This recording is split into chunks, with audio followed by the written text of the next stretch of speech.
Westbrook. Oh, he takes it and makes it! C to three, B to three. He's hit 3 of them in the fourth, and he stems the tide yet again.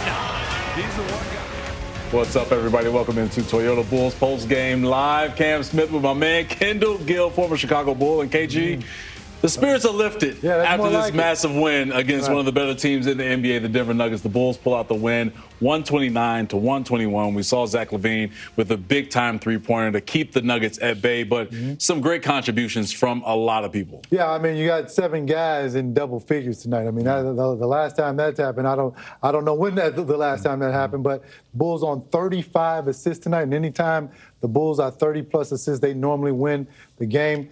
That was a good sign. Also, I thought in the first half, the Denver Nuggets scored 20 points on the fast break. The Bulls cut that in half in the second half with only 10 the Denver Nuggets had. They started to play better transition defense.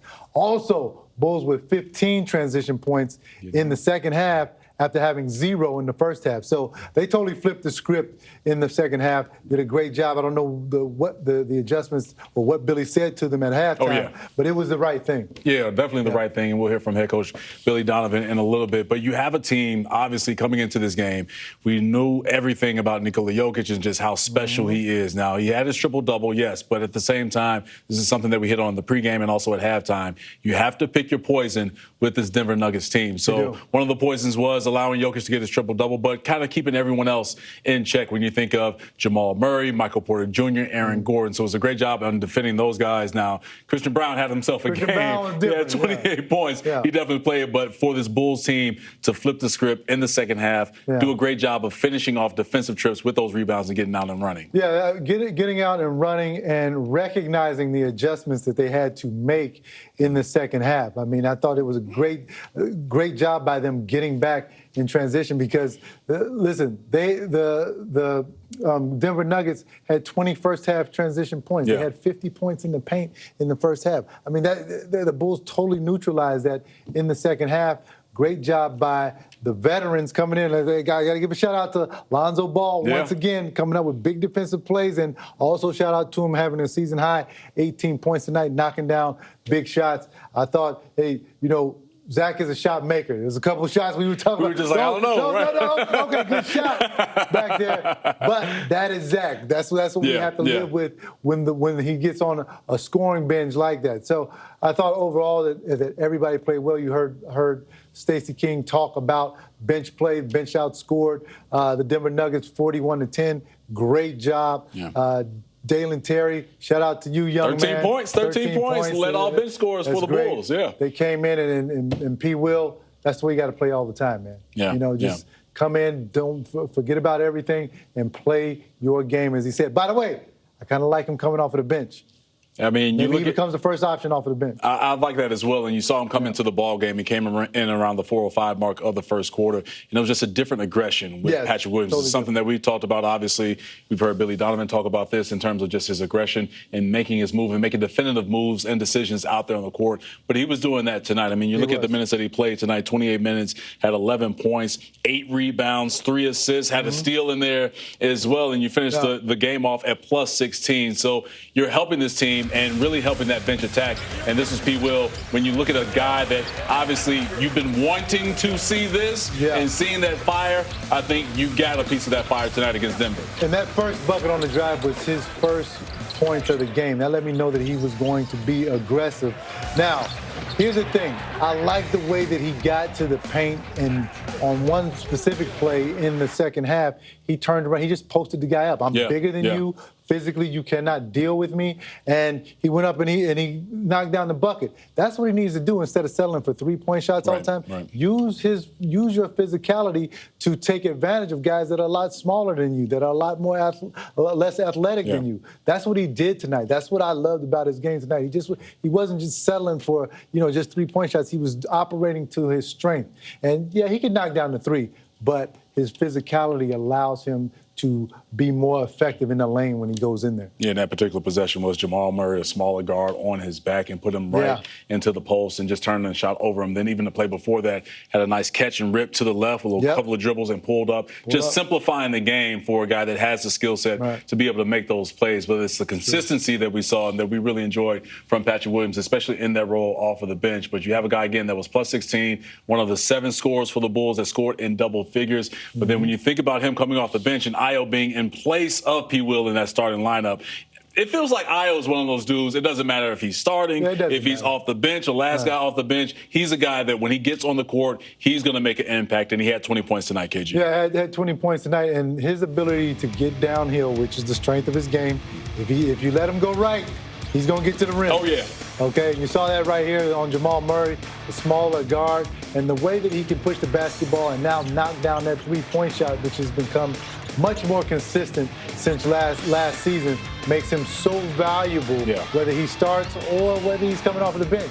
You know, look downhill. Right by him, He realizes that guys cannot guard him. He took advantage of his mismatch. I believe that was Michael Porter Jr. I'm not sure who that was, but those bigger guys just can't guard him. He took advantage of that tonight. Yeah, let me correct myself. 17 points for Ayo Dosunmu. He was plus 20 in the plus-minus category for everybody out there, all the analytic people that love the plus-minuses out there. But you have a guy in Ayo that is viewed as one of the leaders of this team. And we talked about this with Zach in the fourth quarter and just some of the shots that he made. It felt like with the leadership of this group, it felt like tonight they were saying, we're done with this. We need to get a win. This is a great opportunity to get a win against one of the NBA's best. And they showed that really on both ends of the court and getting those stops and getting downhill and scoring. You're absolutely right. Now, listen, there's no excuse now. There's no, you beat Denver, okay, who's one of the better teams in the Western Conference. There's no excuse for the Bulls to lose to teams like Atlanta when they have Trae Young out and all those guys out. There's no excuse, and you have to hold yourself to a standard that when these teams come in that are limping, we're going to take care of them right away.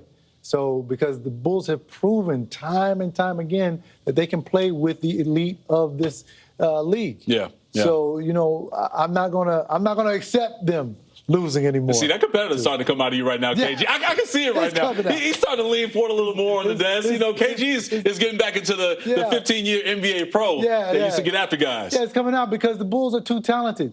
They're too talented and have the veteran experience to lose to teams that, like the Charlotte Hornets. I'm sorry. I mean, I know the Charlotte Hornets drafted me and everything, but still, I don't mean to talk about it. That's all right. Statute of limitations, right? I mean, we talked about that with Stacey King pre-game. But the Charlotte Hornets were not in the Bulls class. The Atlanta Hawks, without Trae Young and some of their other players, are not in the Bulls class. So the Wizards in that category as well? So the Wizards in there as well. So the victories like tonight give you the confidence to know you can go and you can take care of anybody you want to when you come to play. Yeah, forward movement. I mean, you cannot take steps backwards after a win like tonight. And we've seen this a few times with this Bulls team where they pick up some very strong wins. And you talk about tonight against Denver, against the Boston Celtics, against some of the NBA's best. But now you have to move it forward because you can see what you can be. You already know you have the talent. So you've proven that you can do it. Now it's about being consistent with that. And how hard is that, especially in the NBA, when you have the amount of games coming back-to-back and you have travel, but also at the same time, you have to have those leadership groups or people in those leadership positions just remind guys like, hey, we just did this the other night against Denver. It's not hard. All you need is 3 guys. Okay. You get 3 guys in their locker room all on the same page that are leaders, and they're going to hold everybody else accountable. That's it. All you need is 3. All right. And once they're on the same page, everybody else falls in line. Yeah. That's what you do. I hear you, man. All right. Now let's go to our Toyota play of the game, and it was a great play of the game because you got the young guy, the dunk contest participant that's coming up in a few weeks, Matas Buzelis, telling Peyton Watson, go ahead and get in the weight room. This is what a young Kendall Gill used to do. And actually Aaron Gordon dropping him and dunking him. Whoa! He didn't drop Aaron Gordon. Aaron Gordon has a warehouse that he lives in Denver with all kind of weights and everything in there. Really? Obviously it didn't work right here. Obviously it didn't work because Buzelis put him on the ground. Way to go, young fella. Ooh, right down the middle. And you know what? Nikola Jokic made a business decision. He said, you know what? I know that Matas is in the dunk contest. Yeah. I know I'm limited with my athleticism, let me just step out of the way and let the young boy do his thing. Yeah, Modest is a freak athlete. Yes, he is. So, I think he made the right decision there as well. Yeah, you have Modest with 9 points in his 19 minutes. Got to get him more minutes. Yeah, and that's when you have that situation, and I think with Patrick Williams off of the bench as well, you throw him into that group with Dalen Terry, who had 13 points and led all bench scores, but also Modest. That's a forward group off of the bench that's really hard to contend with because you have athleticism, you have power with Patrick Williams, you have just the energy and just kind of just awareness at times with Dalen Terry. That's a tough group and a tough trio, really, if they put it together to defend when it comes to bench groups in the NBA. No, it is. And the way that Modest is developing game after game, you're starting to see the maturity come along, the confidence come along, the skill level come along. And what he needs is just time, reps on the court, in big situations like this. And for a young player to do what he did tonight against a top-level team, against Nikola Jokic. He's a three-time MVP, right? Not yes, four-time. Yes, okay. Yes. I want to make sure I was correct. Against a three-time MVP, that gives you ultimate confidence to go out and do it against anybody.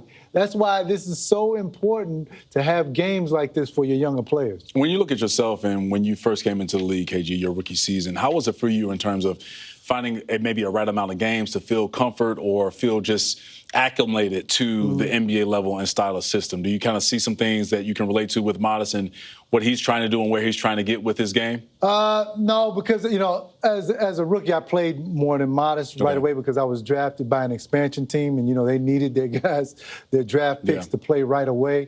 Modest is coming into a situation where, he has to sit, watch, and wait because he has established veterans ahead of him. With me, it was a little bit different. But what he's starting to do now is he's starting to get more time, which is what I had right away. And that's when I became acclimated after the third or fourth game. Gotcha. Because of who I was playing against, the minutes I was getting and things, and the confidence that the coach was instilling in me.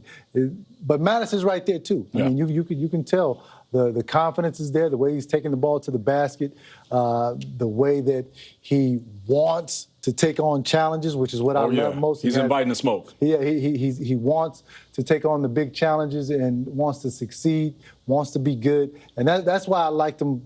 I loved him out of the draft because we go back and talk about the guy Ricochet. Yeah, Zachary Ricochet for the Hawks. For the Hawks, he says he's the #1 pick. Modest says he does not want to see me, and that's what I loved about this young kid. That's why his ascension now is starting to be faster and faster the more you see him play. And you're starting to see this game slow down a little bit for Miles, especially you look at maybe this past 5, almost 10 games where, especially tonight, where he's catching the basketball offensively and he's not rushed with his decisions. He has some moves where he just catch and shoot on reversals of the basketball or attacking the lane at the right time with the defense in awkward positions. Right, and that was evident on the play in which he dunked the basketball. And when he dropped his defender and then went right in to challenge Nikola Jokic, that's slowing down because sometimes after you drop a guy, you might say, okay, I get really excited and shoot the basketball. He did not do that. He waited a beat, and then he took it right to the basket, which is what you're talking about. Yeah, taking his patience and definitely getting more poise as the games come. All right, we're going to take our first break here on Toyota Bulls Postgame Live. A lot more coming up after the break. We're going to head to the locker room here from Bulls head coach Billy Donovan after this big-time Bulls win over the Denver Nuggets, 129-121. This is the Chicago Sports Network.